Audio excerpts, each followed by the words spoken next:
One of those languages is the Somali language. And by the way, he did not come from Somalia. So happy to welcome Jeff to the stage.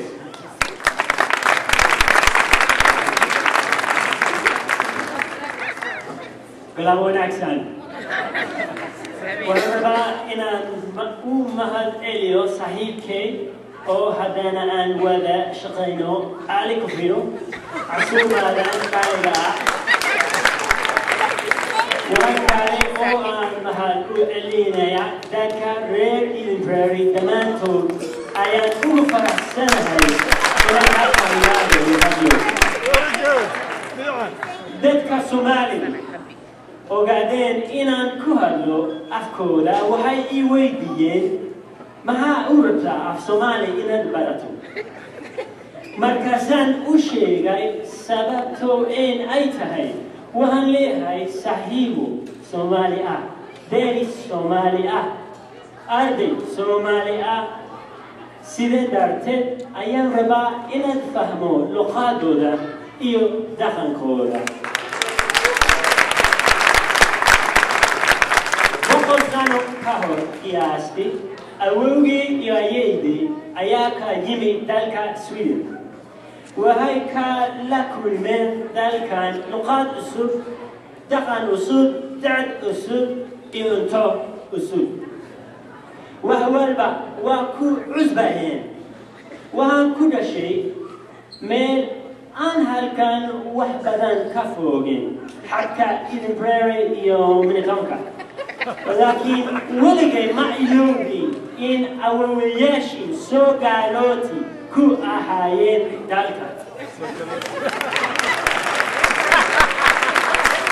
مكي أنه أنيقو بسكي كيغا وتا أوان آدو مقدادا ماركستا وهان أركا إسبدلكا أي سمينا يان دالكا عسود أو أي سومالي دو كامديهين ganacsiyo badan guriyo badan oo ay gadanayaan waxaad arkaysaa waalidiin si kurub badan ula ciyaaraya ilmahooda meelaha lagu ciyaaro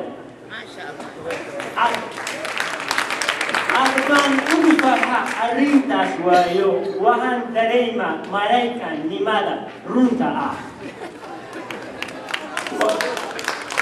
وهم كوركا دكا سوماليدا إنيهين دد وحبرشدا قيمية ديريس وناغا قيمية جعل إن مغلادو حيوان السنة وهاتيتا مهما سومالية ودهيسا برا شهورتين عائلي دكا كالي ويجلحدان سوماليدا ماركي بركان ماركي أنيارا أو عندنا من تونكا قف والبعوها أدان هذا منطقة إيدن برايري وهاكون نول داد كالدوان وانا وحو ناكسان سببتو داد كالدوان أو نبت كودا نول وهاي كبكتا مقالة ميل وناكسان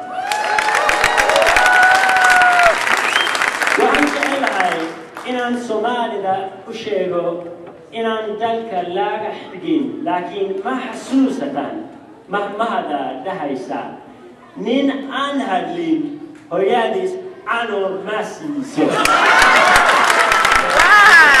نين أنهدلين هياديس عنور ماسيسو مركا هذه عيدنان حدي حقينا ما هي ليسا إسببكا دا أيا خوف والبا أيا فائدو قفوا أدن يومدو باك وانا تاسويا ملسا كرول أركتي وهي أركتي إنيس بدل أولهاي لاغاما مارمان مانتا وانو تباز دقينا وناجي آي ملسا كرول سميسي وهانا لينا هاي آد إيو آد آيات أغمهد سنتهاي وناجي آد سميسي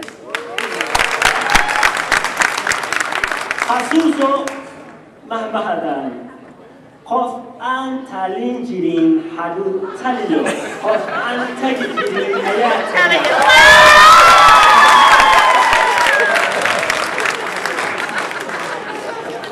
Let me say, allow me to say that for me personally, of all the things that I do, to be here with you in this place is one of the most meaningful, and I just really cherish this opportunity to be with you. I was riding the bus here today, and the gentleman in front of me, I didn't realize was Somali. I was practicing in a hushed voice, and he just turned around.